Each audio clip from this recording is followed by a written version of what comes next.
எல்லாரும் சேர்ந்து 1-2 வசனங்களை வாசிக்கலாம். வெளிப்படுத்தின விசேஷம் 22:1-2. பின்பு பளிங்கை போல் தெளிவான ஜீவ தண்ணீருள்ள சுத்தமான நதி தேவனும் ஆட்டுக்குட்டியானவரும் இருக்கிற சிங்காசனத்திலிருந்து புறப்பட்டு வருகிறதை எனக்கு காண்பித்தான். நகரத்து வீதியின் மத்தியிலும் நதியின் இரு கரையிலும் 12 விதமான கனிகளை தரும் ஜீவ விருட்சம் இருந்தது. அது மாதந்தோறும் தன் கனியை கொடுக்கும். அந்த விருட்சத்தின் இலைகள் ஜனங்கள் ஆரோக்கியம் அடைகிறதற்கு ஏதுவானவைகள். கைகளை தட்டி ஆண்டவருக்கு ஒரு காணிக்கை செலுத்தலாம். ஹல்லேலூயா. எசேக்கியேல் தீர்க்க தரிசன புத்தகம் 47ஆம் அதிகாரம் வசனங்கள் 1-12 வரையும், வெளிப்படுத்தின விசேஷம் 22ஆம் அதிகாரம் முதல் 2 வசனங்களையும் இந்த காலவேளையில தியானிக்க போகிறோம். கடந்த வாரம் எனக்கு எங்க குடும்பத்துக்கு ரியலி சேலஞ்சிங், ரொம்ப சவாலா இருந்தது. போன ஞாயிற்றுக்கிழமை கல்யாணத்தை முடிச்சுட்டு சுபாஷ் கல்யாணத்துக்காக பயணப்பட்டு ராத்திரி 11:30 மணிக்கு அங்க போய் சேர்ந்து காலை எழுந்து அந்த திருமணத்தை முடித்து இன்னொரு திருமணத்துக்கு போகிறதுக்காக பயணப்பட்டு வரும் பொழுது சரீரத்துல பலவீனம் அளவுக்கு அதிகமாக ஏற்பட்டு அந்த கல்யாணத்துக்கு போகாம வீட்டுக்கு திரும்பி வந்துட்டோம். இந்த வாரத்துல நம்மளுக்கு எல்லாருக்கும் ரொம்ப தெரிஞ்ச பாட்டு. என்ன பாட்டு? ஜீவ தண்ணீரே ஆவியானவரே. அந்த பாட்டு ஒரு 30 முறை கேட்டிருப்பேன். எத்தனை முறை? 30 முறை கேட்டிருப்பேன். தனியா இருக்கிற நேரம் எல்லாம், பயணிக்கிற நேரம் எல்லாம். இப்போ அந்த பாட்டு எங்கிருந்து வந்துச்சு? என்ன அவ்வளோ விசேஷம் அதுல? இதுல எனக்கு கிடைக்கக்கூடிய பிளெஸ்ஸிங் என்ன? எனக்கு கிடைக்கக்கூடிய ஆசீர்வாதம் என்ன? ஃபர்ஸ்ட் வெளிப்படுத்தின விசேஷத்துல 22ஆம் அதிகாரம் முதல் வசனத்துல, பின்பு பளிங்கை போல தெளிவான ஜீவ தண்ணீர் உள்ள சுத்தமான நதி தேவனும் ஆட்டுக்குட்டியானவருமா இருக்கிற சிங்காசனத்திலிருந்து புறப்பட்டு வருகிறதை எனக்கு காண்பித்தான். இது யோவான் கண்ட காட்சி. ஒரு நதி புறப்பட்டு வருகிறது. எங்க? தேவாலயத்திலிருந்து. அந்த தேவாலயத்துல ஒரு சிங்காசனம் வைக்கப்பட்டிருக்கிறது. White throne, judgment seat. அது ஆண்டவருடைய நியாய தீர்ப்பு செய்யும் வெள்ளை சிங்காசனம். அந்த சிங்காசனத்திலிருந்து காலில் இருந்து, அந்த சிங்காசனம் வைக்கப்பட்டிருக்கிற காலிலிருந்து ஒரு நதி புறப்படுகிறது. பளிங்கை போல தெளிவான ஜீவ தண்ணீர் உள்ள சுத்தமான நதி தேவனும் ஆட்டுக்குட்டியானவரும் இருக்கிற சிங்காசனத்திலிருந்து புறப்பட்டு வருகிறதை எனக்கு காண்பித்தான் என்று யோவான் எழுதுகிறார். பளிங்கு அப்படின்னா கிறிஸ்டல் கிளியர். மணலின் மேல ஓடுற தண்ணி, சுத்தமான மணலின் மேல ஓடுற தண்ணி.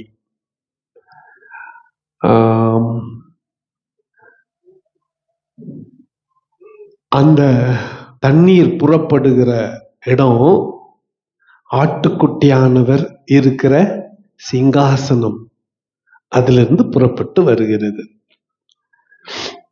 ஆனா எசேக்கியேல் சொல்லப்பட்டிருக்கிற அந்த அனுபவத்தை கொஞ்சம் நாம் தியானிக்கும் பொழுது அது நமக்கு பிரயோஜனமா இருக்கும். யோவானுக்கு காட்டின அதே தரிசனத்தை 2000 வருஷத்துக்கு முன்னாலேயே ஆண்டவர் எசேக்கியேலுக்கு காண்பித்தார். அல்லது யோவானுக்கு கிட்டத்தட்ட 600-700 வருஷங்களுக்கு முன்பதாக, யோவானுக்கு 600-700 வருஷங்களுக்கு முன்பதாக கர்த்தர் அதை எசேக்கியேலுக்கு காண்பித்தார். இங்க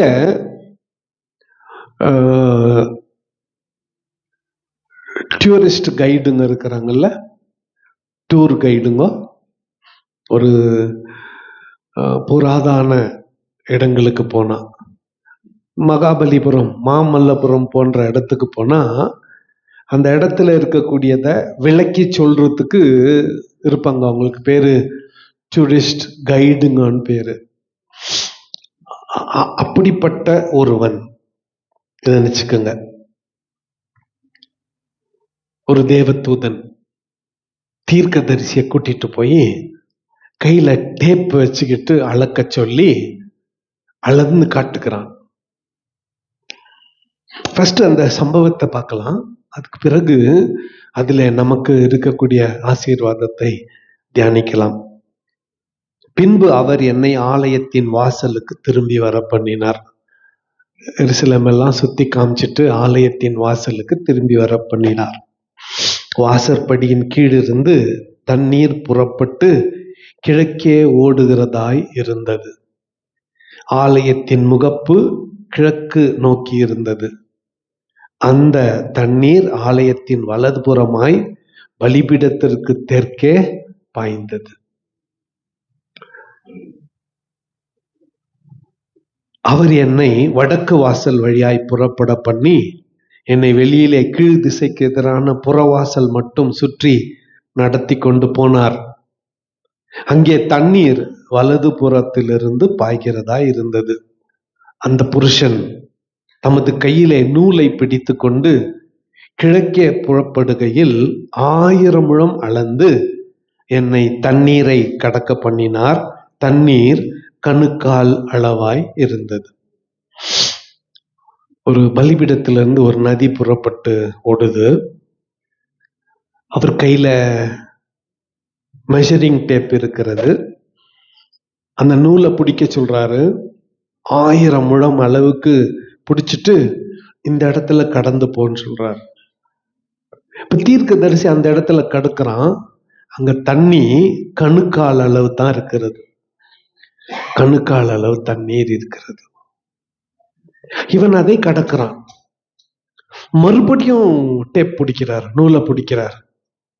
நூலை பிடித்து 1000 முழம் அளந்து என்னை தண்ணீரை கடக்க பண்ணினார். அங்கே தண்ணீர் முழங்கால் அளவாய் இருந்தது. கால் விரல இருந்தது, இப்ப எங்க வந்துருச்சு? முழங்கால் அளவுக்கு வந்துருச்சு. பின்னும் 1000 முழம் என்னை கடக்க பண்ணினார். அங்கே தண்ணீர் இடுப்பளவு இருந்துச்சு. இன்னும் 1000 முழம் கடக்க பண்ணினார். அங்கே நான் கடக்கக்கூடாத நதியாய் இருந்தது. தண்ணீர் நீச்சாளமும் கடக்க முடியாத நதியுமாய் இருந்தது. அவர் என்னை நோக்கி, மனுபுத்திரனே, இதை கண்டாயா என்று சொல்லி என்னை நதியோரமாய் திரும்ப நடத்தி கொண்டு போனார். இந்த காட்சி கற்பனை செஞ்சு பாருங்க. எல்லாம் எனக்கு கொஞ்சம் பாருங்க. எல்லாம் பைபிள் ஸ்டடியில போயிட்டீங்க. நான் சொல்றது கொஞ்சம் கவனிங்க. ஒரு பலிபீடம் மலை மேல, அதுல இருந்து தண்ணி புறப்பட்டு போகுது. வலது பக்கத்துல நினைச்சுக்கலாமே, 1000 முழம் அளந்தாங்க. 1000 முழம் அளந்தாங்க. அங்க போய் பார்த்தா கணுக்கால் அளவு தண்ணி. திரும்பவும் 1000 முழம் அளந்தாங்க. அங்க போய் பார்த்தா முழங்கால் அளவு தண்ணி. திரும்பவும் 1000 முழம் அளந்தாங்க. அங்க போய் பார்த்தா இடுப்பளவு தண்ணி. திரும்பவும் 1000 முழம் அளந்தாங்க. அங்க நீந்தக்கூடிய அளவுக்கு அல்லது கடக்க முடியாத நீச்சல் மூழ்கி போகிற அளவுக்கு நதியாவது மாறிடுச்சு. நதியை கிராஸ் பண்ணாங்க. இந்த கரையில நடந்து வராங்க. எங்க தொடங்குனாங்களோ அதே இடத்துக்கு நடந்து வராங்க. இப்ப நடந்து வரும் பொழுது பார்த்தா 2 கரையிலும், இந்த நதியினுடைய 2 கரையிலும் வெகு திரளான விருட்சங்கள் இருந்தது, நிறைய மரங்கள் இருந்தது. அவர் என்னை நோக்கி, இந்த தண்ணீர் கிழக்கு தேசத்துக்கு புறப்பட்டு போய் வனாந்தர வழியாய் ஓடி கடலில் விழும். இது கடலில் பாய்ந்து விழுந்த பின்பு அதன் தண்ணீர் ஆரோக்கியம். ஒரு பலிபிடத்திலிருந்து கொஞ்சம் கணுக்கால் அளவு ஆரம்பிக்கிற இந்த தண்ணி வனாந்திர வழியாய் ஓடி மலைகள் குன்றுகள் வழியாக குதித்து கடைசியா கடலில போய் கலக்கும். இந்த தண்ணீர் போய் கடலிலே கலந்ததினால் கடல் ஆரோக்கியமாகும். கடல் ஆரோக்கியமாகும். இந்த காட்சியை சொன்னார். சம்பவிப்பது என்னவென்றால், இந்த நதி போகும் இடமெங்கும் சஞ்சரிக்கும் ஜீவ பிராணிகள் யாவும் பிழைக்கும். இந்த நதியினால மக்களுக்கு பிழைப்புண்டாகும். இந்த தண்ணீர் அங்கே வந்தபடியினால் வெகு ஏராளமான மச்சங்களும் உண்டாயிருக்கும். மீன் பிடி தொழில், மீனவ தொழில் அங்க மிக சிறப்பாய் நடக்கும். இந்த நதி போகும் இடமெங்கும் உள்ள யாவும் ஆரோக்கியப்பட்டு பிழைக்கும். அதுக்கு முன்னால உவர் நிலமாய் இருந்த வாழ்க்கை இந்த நதி பாய்ந்தோடினதினால் செழிப்பான ஏதேன் தோட்டத்தை போல மாறும். அப்பொழுது எங்கேதி துவக்கி எனக்லாயி மட்டும் மீன் பிடிக்கிறவர்கள் அதன் கரையில நிற்பார்கள். அடுத்து இந்த இந்த இந்த இந்த விருட்சங்கள் இருக்குதே, நதியோரமா 2 பக்கமும் மரங்கள் இருக்குதுல்ல, அந்த மரங்கள் எல்லாம் புசிப்பதற்கு ஏதுவான கனிகளை கொடுக்கும்.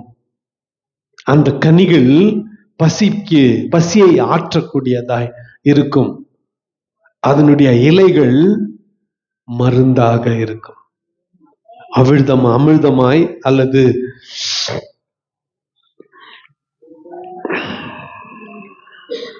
நதியோரமாய் அதன் இக்கரையிலும் அக்கரையிலும் புசிப்புக்கான சகலவித விருட்சங்களும் வளரும். அவைகளின் இலைகள் உதிர்வதும் இல்லை, அவைகளின் கனிகள் கெடுவதும் இல்லை. அவைகளுக்கு பாயும் தண்ணீர் பரிசுத்த ஸ்தலத்திலிருந்து பாய்கிறபடியினால் மாதந்தோறும் புது கனிகளை கொடுத்து கொண்டே இருக்கும். அவைகளின் கனிகள் புசிப்புக்கும் அவைகளின் இலைகள் அவிழ்தத்துக்குமானவைகள். அவனுடைய இலைகள் மருந்துக்கு ஏற்றதாக இருக்கும். சரி, இந்த காட்சிய ஆண்டவரே தீர்க்கதரிசிக்கு காட்டி கொண்டு வருகிறார். முதல்ல ஆரம்பத்துல இந்த தண்ணீர் சோர்ஸ் எங்கிருந்து வருகிறது? இந்த தண்ணீர்னால ஏற்பட்ட ஆசீர்வாதம் வேற எங்கேயும் தண்ணீரை ஜீவ தண்ணீர்னு சொல்லல. இந்த இடத்துல இருக்கிற தண்ணீரை மட்டும் என்னன்னு சொல்லியிருக்கு? ஜீவ தண்ணீர்னு சொல்லியிருக்கு. இயேசுநாதர் சொன்னார், பண்டிகையின் பிரதான நாள் அன்று அவர் நின்று உரத்த சத்தமாய், ஓ தாகமாய் இருக்கிறவர்களே, நீங்கள் யாவரும் வந்து என்னிடத்துல பானம் பண்ணுங்கள். அந்த சமாரியா ஸ்திரீ அவகிட்ட கேட்டார், தாகத்துக்கு தான், நீர் யூதனாய் இருக்க சமாரிய பெண் என்னிடத்துல நீ தண்ணீர் கேட்கலாமா? நீ கொடுக்கிற தண்ணி குடிச்சா தாகம் திரும்ப வரும். நான் கொடுக்கிற என்கிட்ட தண்ணி இருக்கிறது, அதை குடிக்கிறவனுக்கு ஜீவ தண்ணீர் உள்ள நதிகள் புறப்பட்டு ஓடும்னு சொன்னார். அந்த பொண்ணு, அப்படின்னா எனக்கு கொடு, நான் நாளையில இருந்து கிணத்துக்கு வர வேண்டிய அவசியம் இருக்காதே அப்படின்னு நினைச்சுக்கிட்டான். ஜீவ தண்ணீர் கர்த்தருடைய பலிபீடத்திலிருந்து புறப்படுகிறது. First source of our life is in the presence of God. நம்முடைய வாழ்க்கையின் ஜீவன், நம்முடைய ஜீவனின் ஊற்று கர்த்தருடைய பலிபீடத்துல தான் இருக்கிறது. First point.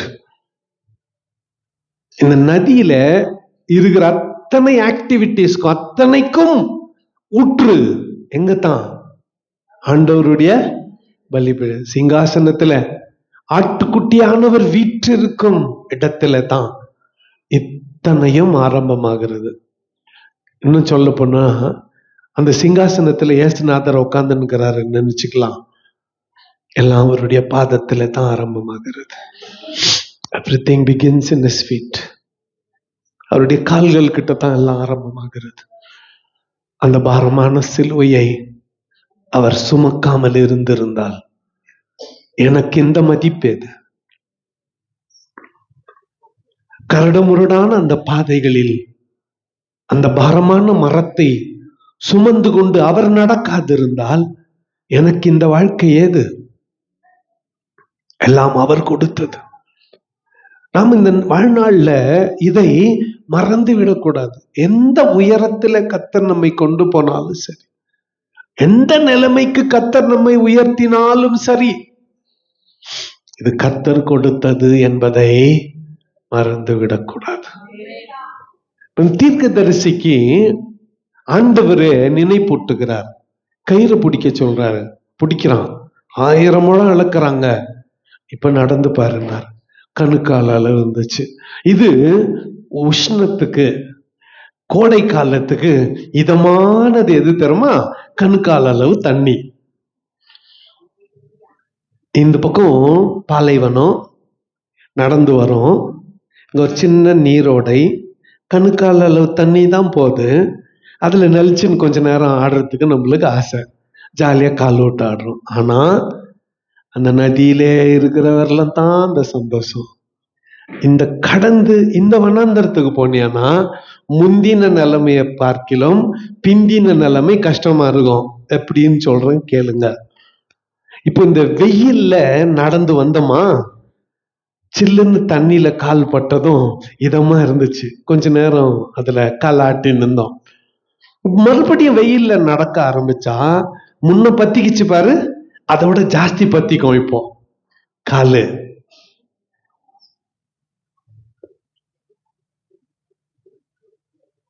கோடை காலத்துக்கு ஜூஸ் நல்லது இல்ல, சம்மருக்கு ஐஸ்கிரீம் நல்லது இல்ல.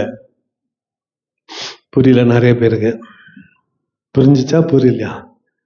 வெயில் காலத்துல நம்மளுக்கெல்லாம் என்ன குடிக்கணும்னு ஆசை, அதுலயும் ஐஸ் போட்டு குடிக்கணும்னு ஆசை.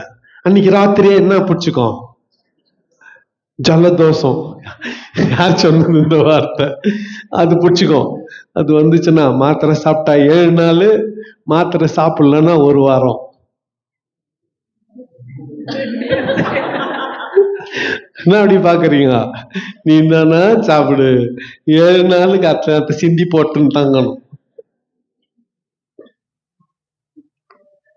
கோடை காலத்துக்கு பனி நல்லது இல்ல, ஆனா நம்மளுக்கு அதுதான் ஜாலியா இருக்குது. ஃபர்ஸ்ட் கணுக்கால் அளவு அனுபவம். நிறைய பேர் இங்கேயே இது போதும்பா எனக்கு அப்படின்னு செட்டில் ஆயிடுறாங்க. கணுக்கால் அளவு போதும். ஆனா பிடிக்கயிற நடு இன்னும் 1000 முழம் நடக்கிறாங்க. 1000 முழம் அளந்த பிறகு இப்ப பார்த்தா தண்ணி முழங்கால் அளவுக்குது. இது கொஞ்சம் ஜாலி தான். முழங்கால் அளவு தண்ணீர். அங்க கொஞ்ச நேரம் விளையாடின்னு இருந்தாங்க. இப்ப திரும்பி இல்ல வா, இதுல நம்ம இருக்க வேண்டிய இடம், பிடிக்கயிற இன்னும் 1000 முழம். 3வது முறை பிடிச்சாங்க. அங்க போனா இடுப்பளவு தண்ணி. நீச்சல் தெரியாதவங்களுக்கெல்லாம் அங்கேயே செட்டில் ஆகிற இடம் தான். நீச்சல் தெரியாதவங்கெல்லாம் எங்க இருக்கலாம்? என்ன அப்படி பாக்குறீங்க? சர்ச்சு முடிஞ்சோடனே ஒகேனக்கலுக்கு போயிடலாமா? தண்ணி நல்லா வந்து தான் போலாமா?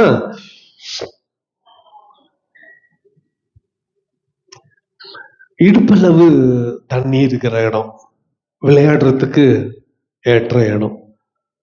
தீர்க்கதரிசியை பார்த்து சொன்னார், இல்லப்பா இன்னொரு 1000 முழம் பிடிச்ச அந்த இடம் நீச்சல் ஆழம் இடமா இருந்தது.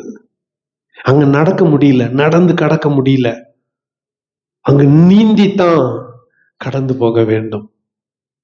இது தண்ணீர் ஏற்படுத்தக்கூடிய மாற்றம். இந்த தண்ணீர்ல பெரிய பெரிய மச்சங்கள் மீன்கள் இருந்தது. மறுக்கரையில நடந்து வராங்க, 2 பக்கமும் விருட்சங்கள், பழமரங்கள். அந்த பழம் பார்த்தா மாசத்துக்கு ஒரு புது கனியை கொடுக்கிற மரங்களாய் அவைகள் இருக்கிறது. கரையோர மரங்கள் ஏராளம், கனி தர வேண்டும், இலைகள் எல்லாம் மருந்தாகணும், கனிகள் எல்லாம் உணவாகும். இப்போ புதிய வானம், புதிய பூமி, புதிய எருசலேம், நமக்கெல்லாம் மகிமையின் சரீரம் வந்துட்டு இருக்கோம். அப்போ சாப்பாட்டுக்கு வழி என்ன அப்படின்னா, மாசத்துக்கு ஒரே ஒரு பழம், ஒரு மாசத்துக்கு. ஐயாடா, நான் அங்க வரல. நான் ஒரு நாளைக்கு 10 கோழி, 20 ஆடு, 30 மாடு சாப்பிட்றாள், எனக்கு ஒரே பழமா அப்படின்னா பசியே வராதே. ஒரு பழம் சாப்பிட்டா ஒரு மாசத்துக்கு பசியே வராது. பசி வராதது ஒரு ஆசீர்வாதம். 2வது ஆசீர்வாதம், நோயே வராது. சுகர் இல்ல, பிபி இல்ல, தைராய்டு இல்ல, எதுவுமே இல்ல. இடுப்பு நோவு இல்ல, உக்காண்டா ஏஞ்சிக்க முடியல, ஏஞ்சிக்க உட்கார முடியலன்ற பிரச்சனையே இல்ல. நோயாளிகள் நிறைய நேரத்துல சிலர் முடியலன்றப்போ நான் கூட இவங்க நடிக்கிறாங்கோ, இவங்க ஏமாத்துறாங்கோ அப்படின்னு நினைச்சுன்னு இருந்தேன். திங்கள் செவ்வா எனக்கு காமிச்சிட்டாரு. இன்னொரு முறை யாருன்னா நோயில கஷ்டப்பட்டா அவங்கள சிலர் நடிக்கிற இருக்கிறாங்க. நான் பிரின்சி அவன் சிலர் இருக்கிறாங்க, தலைநோவு வந்த மாதிரி வேலை அவரை வரலாம் அப்படியே பத்துன்னுட்டு. அப்புறம் அது சொல்ல, நான் உண்மையாவே சிக்கு எஞ்சிக்கவே முடியாம சில வேலையில நம்மளுக்கு சரீர பலவீனம் ஏற்படுகிறது. ரியல் சிக்கல். உண்மையாவே யார் பக்கத்துல நிக்கிறாங்கன்னு கூட கண்ணை திறந்து பாக்குறதுக்கு கூட பலன் இருக்காது.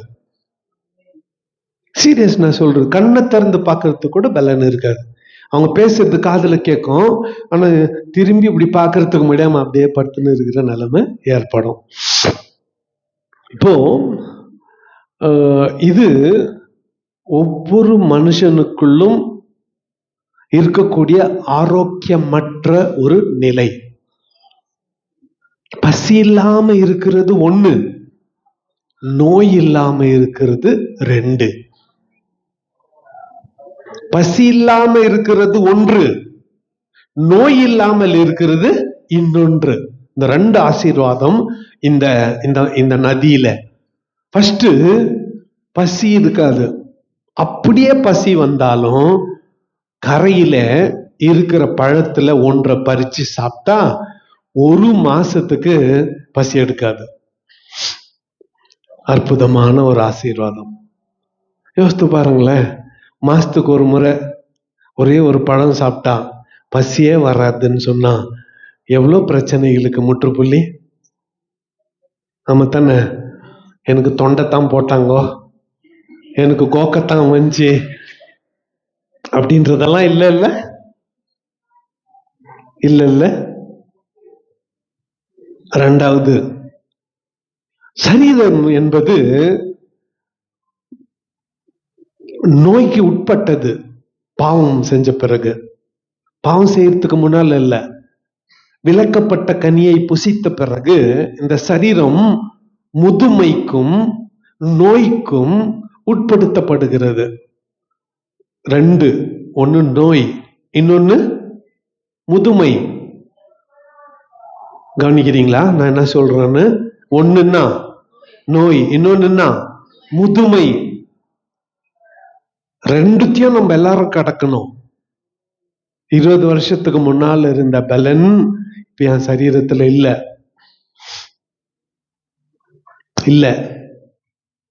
ஒரு நாளைக்கு 1 மணி நேரம் இப்போ கிரவுண்ட்ல இருப்பாங்க, 8 மணி நேரம் கிரவுண்ட்லயே விளையாடுன ஆள் நம்ம. ஏப்ரல் மேல சூரிய வெளிச்சத்துக்கு 12 மணில இருந்து 1 மணி வரலாம் ஃபுட்பால் ஆடினவங்க நம்ம. இப்போ இங்கிருந்து அது அங்க வரலாம் வேகமா நடக்க முடியல. இன்னும் வேகமா எதனா போகணும்னா மூச்சு வாங்கிடுது. முதுமை. இந்த முதுமைக்கு யாரும் தப்பிச்சுக்க முடியாது. எல்லாம் கொஞ்சம் கவனிங்க. முதுமையாயிட்டு வயசாயிட்டு முடியெல்லாம் நரைச்சிட்டு இருக்கிறாங்கல்ல பாட்டி மாறுங்க, நம்ம ஜெயம்மா, நம்ம பிள்ளமினம்மா கோச்சுக்குவ. ஓகே, இவங்கெல்லாம் கழுவிங்க. இவங்கள பார்த்துட்டு இது வேற முடியெல்லாம் நரைச்சிட்டு இருக்குது, பல்லெல்லாம் கொட்டிட்டு இருக்குது அப்படின்னு சொன்னியானா சீக்கிரம் உனக்கும் நரைக்க போகுது, உன் பல்லும் கொட்ட போகுது, உனக்கும் வாய் பொக்க வாய் ஆக போகுது, உன் ஃபிகர் கூட டிஸ்ஃபிகர் ஆக போகுது, உன் மூஞ்சு கூட குழி விட போகுது, டொக்கு உனக்கு கூட விட போகுது, உனக்கு கூட விட போகுது. முதுமை எல்லாருக்கும், நோய் எல்லாருக்கும்.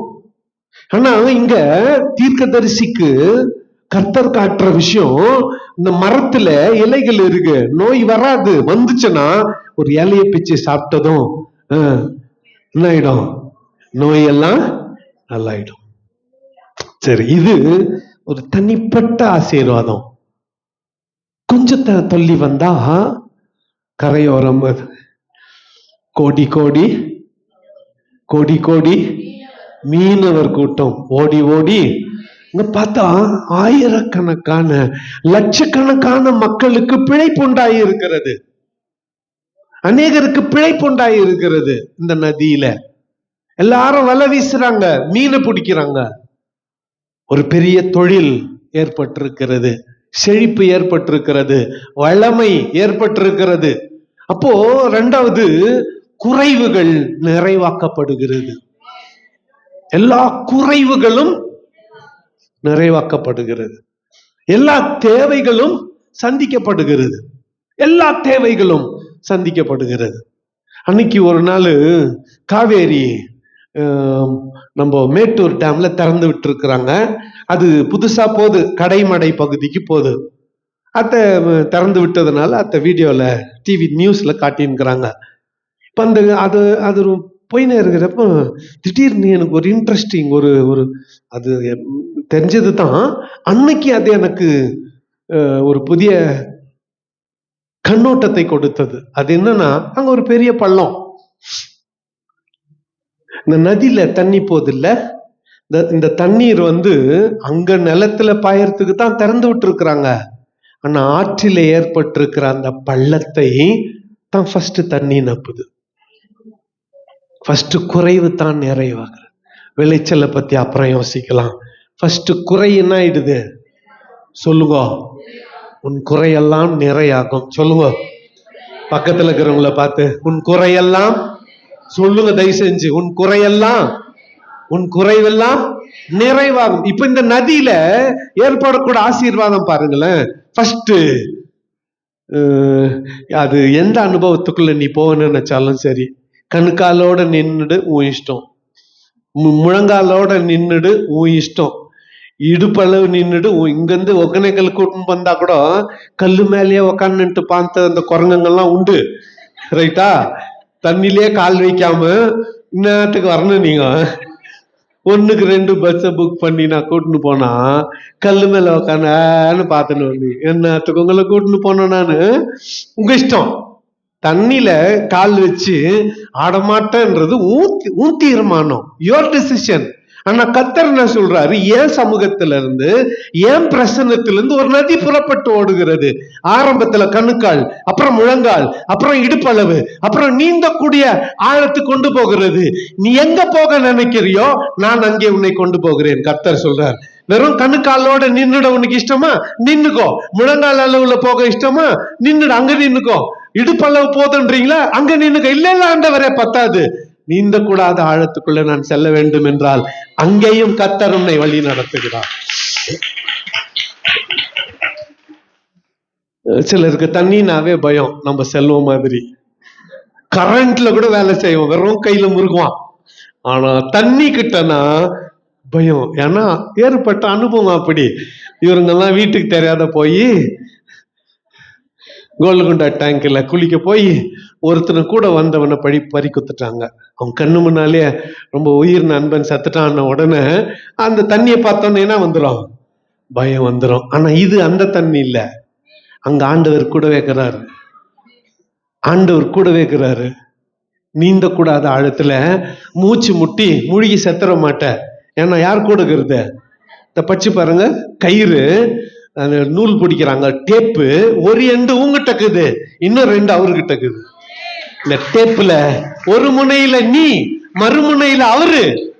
அமிழ்ந்து போகவே மாட்ட, அவர் கூடவே இருப்பார். ஒரு அல்லேலூயா சொல்லுங்க. அடுத்து ஒரு கடற்கரையில அல்லது நதிக்கரையில ஒண்ணு நடத்தின்னு வர்றாரு. போன தூரத்தை நீங்களே 2 பேரும் நடந்து வரீங்க. கொஞ்சம் யோசனை பண்ணி பாருங்களேன். நீ இந்த உலகத்துல யாருமே இல்லை, இந்த நதிக்கரையில நீயும் ஆண்டவரும் மட்டும். You and your God, you and your father, you and your redeemer. நீயும் உன் மீட்பரும் 2 பேர் நடக்கிறீங்க. என்ன பேசிட்டு வருவீங்க? என்ன சொல்லுவ? அப்பா இடுப்பு நோவுதே அப்படின்னு. அவர் உடனே என்ன பண்ணுவாரு? நீ எட்டி ஒரு இலைய அறுத்து சாப்பிடுன்னுவாரு. சாப்பிட்டு பார்த்தா இடுப்பு நோவு எங்க போச்சுன்னு தெரியல. கொஞ்சம் தூரம் போன உடனே சிலருக்கு கார் அப்பதான் ஸ்டார்ட் பண்ணி கிருஷ்ணாவரம் போயிருப்போம். கிடியன் ஜோசப் சின்ன பசங்க, அவனுக்கு வளராத குழந்தைங்களாவே இருந்துட்டு இருந்தா நல்லா இருக்காதான்ட்டு நினைச்சு ரொம்ப வருத்தப்படுறோம்.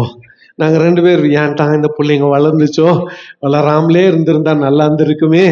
ஏன்னா சின்ன பிள்ளைங்களா இருந்தப்போ எங்க கூடவே இருந்தாங்க, வளர்ந்துட்ட பிறகு எங்களை கிட்ட சேர்க்க மாட்டேன்றாங்க. புரியுதா? எங்களை கிட்ட சேர்க்க மாட்டேன்றாங்க. அந்த நாட்கள் உண்மையாவே மிஸ் பண்றோம். கிருஷ்ணாவரத்துக்கு தான் போயிருப்போம். கொஞ்சம் தூரம் போன உடனே டாடி பசி. உடனே அதுவும் எங்க சூடா அடுப்பத்த வச்சு மாவு பிசைஞ்சு அடுப்பு மேல போட்டுக்கிற பரோட்டா கடையில நிறுத்தணும். ஒரு 10 நிமிஷத்துக்கு முன்னால சுட்டதெல்லாம் உதவாது. அப்பவே சுட்டு எங்க வரணும்? தட்டுக்கு வரணும். அந்த மாதிரி இடத்துல நிறுத்தணும். யோசனை பண்ணி பாருங்களேன். அந்த நதிக்கரையில நீங்க நடந்துன்னு வந்துனுக்கிறீங்க, பசி எடுத்துச்சு. அப்பா ஆண்டவரே பசி எடுக்குது அப்படின்னா, பசியா? நீ பசின்னு அந்த வார்த்தைய சொல்லி முடிக்கிறதுக்குலாம் உன் கையில ஒரு பழத்தை நீட்டுறாரு. அதை வாங்கி சாப்பிட்டதும் பசி இருக்கிற இடம் தெரியாம போயிருச்சு. நெக்ஸ்ட் அடுத்து அவர்கிட்ட என்ன பேசுவேன்? நீ கரண்ட் பில்லு கட்டல, ஃபீஸ் கட்டல, அரிசி பருப்பு வாங்கல. சொல்லுவீங்களா மாட்டீங்களா? சொல்லுவீங்களா மாட்டீங்களா? நான் சொல்லுவேன், என் தேவையெல்லாம் சொல்லுவேன். அப்ப அவர் உடனே டோன்ட் வரி, கொஞ்சம் மடைய திருப்புவார். பள்ளங்கள்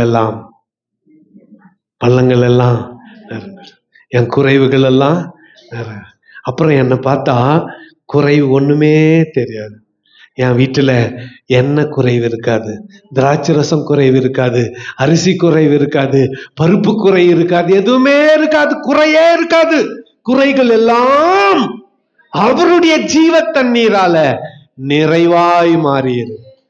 எல்லா குறைவுகளும் நிறைவாய் மாறியது. இப்ப நான் மட்டும் நல்லா இருந்தா பத்தாது. இப்போ உடனே ஆண்டவரே இந்த வீடு பாரு, இந்த வீடு பாரு, இந்த வீடு பாரு ஆண்டவரே, செல்வம் வீடு பாரு ஆண்டவரே, ரெஜினா அவங்க குடும்பம் பாரு ஆண்டவர். அப்படியா? சரி, அவங்க வீட்டையும் ரொப்பிடலாம். இந்த வீடு பாரு ஆண்டவரே, மலர் வீடு பாரு ஆண்டவர். அப்படியா? அதையும் ரொப்பிடலாம். அப்போ நான் சொல்ல சொல்ல நான் எந்த வீட்டையெல்லாம் சொல்றேனோ அந்த வீட்டையெல்லாம் ஆண்டவர் தம்முடைய ஜீவ தண்ணீரால் நிரப்பிக்கொண்டே வருவார். நான் சொல்ல சொல்ல நிரப்பிக்கொண்டே வருவார். தீர்க்கதரிசி சொல்ல சொல்ல நிரப்பிக்கொண்டே வருகிறார். இத எப்ப மட்டும் சாத்தியமாகும்னா ஆண்டவருடைய சமூகத்துல புறப்படுகிற ஜீவ தண்ணீரால் மட்டும்தான் இது சாத்தியமாகும். ஆண்டவருடைய சமூகத்திலிருந்து புறப்படுகிற ஜீவ தண்ணீர். ஊரெல்லாம் தேடுறோம், உலகமெல்லாம் தேடுறோம், அங்கெல்லாம் ஆய்க்கிறோம். என் கேள்விக்கு இங்க பதில் கிடைக்குமா, அங்க கிடைக்குமா, அங்க கிடைக்குமா, அங்க கிடைக்குமா, உலகமெல்லாம் தேடுறோம். ஆனா கர்த்தர் சொல்றாரு, இங்க in my presence, your answer is in my presence. உன் பதில் என் சமூகத்தில் இருக்கிறது. கர்த்தருடைய பலிபீடத்திலிருந்து தண்ணீர் புறப்பட்டு வருகிறது. அந்த ஜீவ தண்ணீர் உன் குறைவுகளை எல்லாம் என்ன பண்ணிடும்? நிறைவாக்கிடும். ஹல்லேலூயா. ஒரு அல்லேலூயா சொல்லுங்க. அருமையான ஆண்டவருடைய பிள்ளைகளே, இந்த அனுபவத்தை நமக்கு ஒவ்வொருத்தருக்கும் ஆண்டவர் கொடுக்க விரும்புகிறார். நம்ம ஒவ்வொருத்தருக்கும் ஆண்டவர் கொடுக்க விரும்புகிறார். இந்த எக்ஸ்பீரியன்ஸ நம்ம